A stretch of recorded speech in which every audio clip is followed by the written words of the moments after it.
రామ్టాక్కి తిరిగి స్వాగతం. మార్చి 5న నేపాల్ ఎన్నికలు జరగబోతున్నాయి.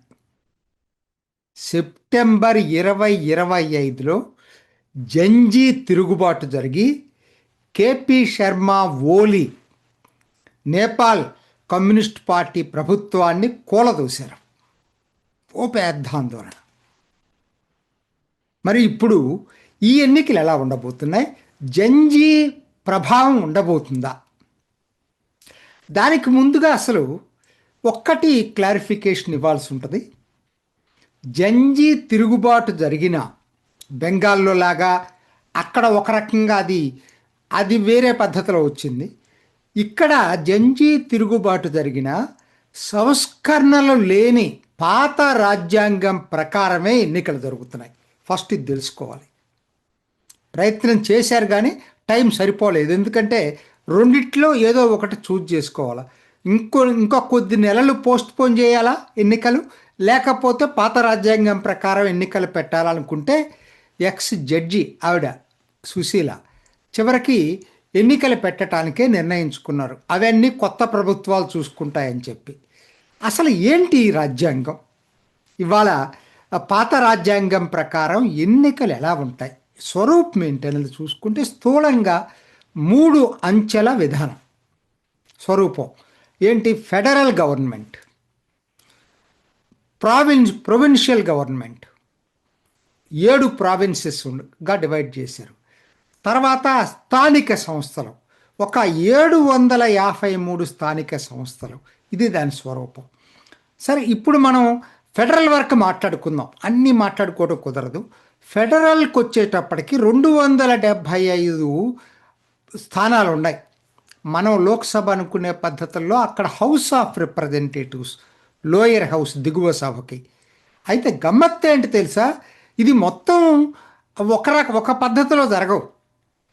ఇందులో 60% 165 నియోజకవర్గాలకి మనకు జరిగినట్టుగానే అభ్యర్థుల్లో ఎవరికి ఎక్కువ ఓట్లు వస్తే వాళ్ళకి ఎఫ్పిటిపి పద్ధతిలో జరుగుతాయి. మిగతా 40% అంటే 110 సీట్లు ఎలా డిసైడ్ చేస్తారంటే దేశవ్యాప్తంగా ఏ పార్టీకి ఎన్ని ఓట్లు వచ్చినాయని ఆ ఓట్ల శాతానికి అనుగుణంగా సీట్లు కేటాయిస్తారు. ఇది కొన్ని యూరోపియన్ దేశాల్లో ఉన్నటువంటి పద్ధతే, కొత్తదేం కాదు. కాకపోతే దీంట్లో ఉన్న ఇబ్బందులు ఏంటంటే ఒక స్టేబుల్ గవర్నమెంట్ ఏర్పడదు. ఎప్పటికప్పుడు కోయిలేషన్ లేకుండా గవర్నమెంట్లు కష్టం అవుతుంది. ఇది ప్రాక్టికల్గా మరి ఎందుకు దీన్ని చూజ్ చేసుకున్నారో తెలియదు కానీ సరే. ఇది అయితే ఇప్పుడు వద్దాం అసలు విషయానికి. మరి అసలు ఈ ఎన్నికల్లో ఏమిటి అసలు ఎన్నికలంటే స్థూలంగా చెప్పాలంటే 1.9 కోట్ల మంది ఓటర్లు ఉన్నారు. అందులో ఒక 9 లక్షలకు పైగా మొట్టమొదటిసారి ఓట్లు వేసేవాళ్ళు ఉన్నారు. కాకపోతే దీంట్లో మనం తెలుసుకోవాల్సిన ఇంకొక గమ్మత్తైన విషయం ఏంటంటే ప్రవాస నేపాలీయులు, ఇతర దేశాల్లో ఉంటున్న వాళ్ళు, గల్ఫ్లో కావచ్చు, భారత్లో కావచ్చు, ఆస్ట్రేలియాలో కావచ్చు, చాలా చోట్ల ఉన్నారు. వీళ్ళు సింగపూర్లో కావచ్చు. వీళ్ళు గణనీయంగా ఉన్నారు. జనాభాలో 7.5% ఉన్నారట. 25 లక్షల మంది విదేశాల్లో ఉంటున్నారు నేపాలీయులు. వీళ్ళకి నిజం చెప్పాలంటే వాళ్ళ జీడిపిలో 1/4 వంతు, 25% వీళ్ళ వల్లనే నడుస్తుంది నేపాల్. మరి అంత పేదరికంలోకి వెళ్లకుండా మ్యాక్రో లెవెల్ ఇండికేటర్స్ అంత దారుణంగా ఏం లేవు. 40 బిలియన్ల జీడిపి, 22 బిలియన్ల ఫారిన్ ఎక్స్చేంజ్ ఉంది. నిరుద్యోగం ఉందని కాదంటలేదు. కానీ విశేషం ఏంటంటే వీళ్ళే ఈ జంజీ తిరుగుబాటుకు కూడా కారణం అసలు ప్రధానంగా. ఎందుకంటే ప్రతి కుటుంబంలో ఒకరు విదేశాల్లో ఉన్నారు, వాళ్ళు ఇక్కడికి పంపిస్తారు డబ్బులు. సో రెమిటెన్స్ ఎకానమీ అండి నేపాల్. మనకి ఒక విధంగా దగ్గరలో పోల్చుకోవాలంటే కేరళ. ఇది నేపాల్ స్థూలంగా. ఇప్పుడు అసలు విషయానికి వస్తా. ఎందుకనంటే ఎవరు అయితే వీళ్ళేంది, వాళ్ళకి ఓటింగ్ హక్కు ఇవ్వాలని అందరూ కోరుకున్నారు. కాకపోతే రాజ్యాంగాన్ని సవరించాలి, చెప్పాను కదా ఇందాక. సో దానికి అవకాశం లేదు కాబట్టి షార్ట్ టెన్యూర్లో పాత రాజ్యాంగం ప్రకారం కండక్ట్ చేస్తున్నారు. కానీ వీళ్ళు వాళ్ళ కుటుంబాలని ప్రభావితం చేస్తారు. అది మనం మర్చిపోవద్దు. ఇప్పుడు ఏ ఏ పార్టీకి అవకాశాలు ఎలా ఉన్నాయో చూద్దాం. ఇప్పుడు రాజకీయ పరిశీలకులందరూ చెప్పేది ఏంటంటే కేవలం 3 పార్టీలే ప్రధానంగా రంగంలో ఉన్నాయి. పోటీలో 68 పార్టీలు ఉన్నాయి. కాకపోతే ప్రధాన పోటీ 3 పార్టీల మధ్యనే అందరూ అనుకుంటున్నారు. ఏమేంటి? పోయినసారి ప్రభుత్వంలో ఉన్నటువంటి communist party of Nepal UML, unified Marxist Leninist, ఎవరు కేపీ ఓలీ, తిరిగి ఆయన అధ్యక్షతలోనే ఆ పార్టీ ఎన్నికల్లోకి వెళ్తుంది. జంజీ తిరుగుబాటు జరిగి, ఎందుకంటే సబ్స్టాన్షియల్ 40% ఉంటారు యంగర్ జనరేషన్, అయినా కూడా పార్టీలో అంతర్గత సంస్కరణలు తీసుకురానని కూడా చెప్పాడు. నేనే ఇంకొక 25 సంవత్సరాలు ఉంటానన్నాడు. 10 సంవత్సరాలు బతకడు, అది వేరే విషయం. ఎందుకు చెప్తున్నానంటే అసలు సంస్కరణలకి పూర్తి కాకపోతే వాగ్దానాలు అయితే అద్భుతంగా చేశాడు. సరే, అంతవరకు కూడా చేశాడు, అమలు చేయలేదు. కాకపోతే అతను ఎందుకు ప్రధాన పోటీలో ఉన్నాడంటే దీనికి ప్రతి చోట్ల స్ట్రాంగ్ ఆర్గనైజేషన్ నెట్వర్క్ ఉంది, బూత్ వైజ్ నెట్వర్క్ ఉంది. సో వీళ్ళు ఓటర్లను మొబలైజ్ చేసుకుంటారనేటువంటిది బాగా వినపడుతున్నటువంటి మాట. రెండో పార్టీ నేపాలీ కాంగ్రెస్. దీని గురించి ఎక్కువ చర్చించుకోవాల్సిన అవసరం ఉంది. నేపాలీ కాంగ్రెస్ ఒక వృద్ధ నాయకుడు మొన్నటిదాకా ఉన్నాడు, షేర్ బహదూర్ దోబా. విశేషం ఏంటంటే ఈసారి జంజీ తిరుగుబాటు తర్వాత మొన్న జనవరిలో ఫోర్స్ చేసి, అంటే సంతకాల సేకరణ జరిపి స్పెషల్ కన్వెన్షన్ జరపగలిగారు నేపాలీ కాంగ్రెస్లో. జరిపి ఆయన నిరాకరిస్తున్నాను, నేనే ఉంటాను అధ్యక్షుడిగా అని చెప్పిన ఎక్కువ మంది, ఓవర్వెల్లింగ్ మెజారిటీ ఒక వ్యక్తి 49 సంవత్సరాల గగన్ కుమార్ థాపాని ఎన్నుకున్నారు. గగన్ కుమార్ థాపా. ఎలక్షన్ కమిషన్ కూడా దీన్ని రికగ్నైజ్ చేసింది. అంతర్గత సంస్కరణలు తీసుకొచ్చాడు. ఏంటంటే పార్టీలో కొత్త తరాన్ని తీసుకొచ్చాడు. పాత వాళ్ళకి సీట్లు కూడా ఇవ్వాలి. ఇప్పుడు చాలా ఒక విధంగా ఈ జంజీ తిరుగుబాటు వలన ప్రయోజనం పొందిన పార్టీ ఏదన్నా ఉందంటే నేపాలీ కాంగ్రెస్. మంచి ఆరేటర్ కూడా. ఈయన ఎజెండా కూడా బాగుంది. యాంటీ కరప్షన్ మెజర్సే కాదు, ఇన్స్టిట్యూషన్స్ అని డీపొలిటిసైజ్ చేస్తానన్నాడు. తర్వాత ఫ్రీడమ్ ఆఫ్ ఎక్స్ప్రెషన్ ఏ స్థాయిలో అయినా నేను ప్రొటెక్ట్ చేస్తానన్నాడు. ఈ గవర్నెన్సు, సరే నేను ఈ ప్రతి పార్టీలు చెప్తూనే అనుకోవచ్చు. ఇది ఒక నాకున్నటువంటి దీంట్లో ఏంటంటే అంతర్గత సంస్కరణలు చేసిన ఏకైక పార్టీ నేపాలీ కాంగ్రెస్. ఎన్నుకుంది కూడా కొత్త తరపు నాయకుడిని ఎన్నుకున్నాడు.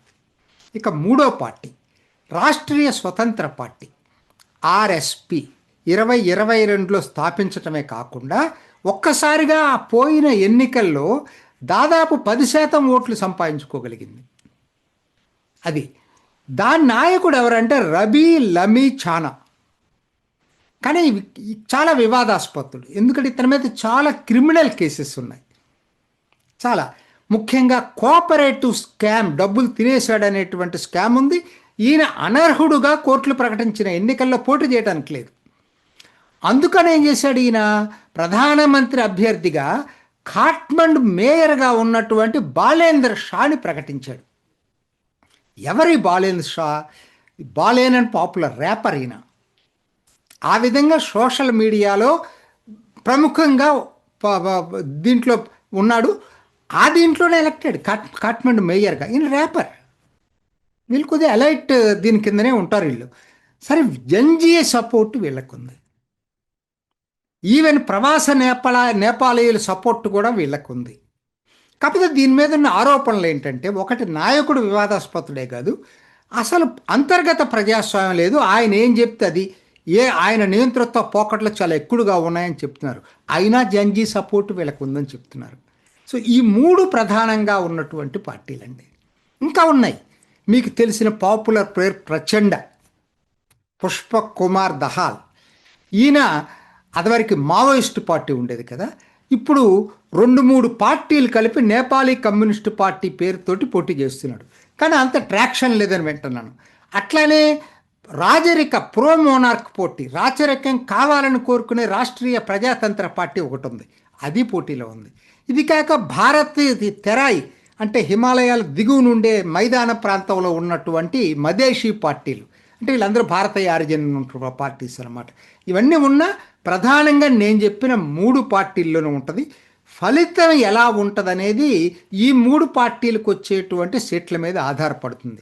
కాకపోతే రాజకీయ పరిశీలకులు ఏం చెప్తున్నారంటే ఏది ఏమైనా ఒక సింగిల్ పార్టీ అధికారంలోకి వచ్చే అవకాశం లేదు. ఎందుకంటే చెప్పాను కదా, 60% డైరెక్ట్గా ఎలక్ట్ అవుతాయి, 40% మళ్ళీ పిఆర్ దీని కింద ఎలక్ట్ అవుతారు. సో ఇవన్నీ కాంబినేషన్స్లో సింగిల్ పార్టీ మెజారిటీ రావటం అనేది కల్లా ఈ రాజ్యాంగంలో.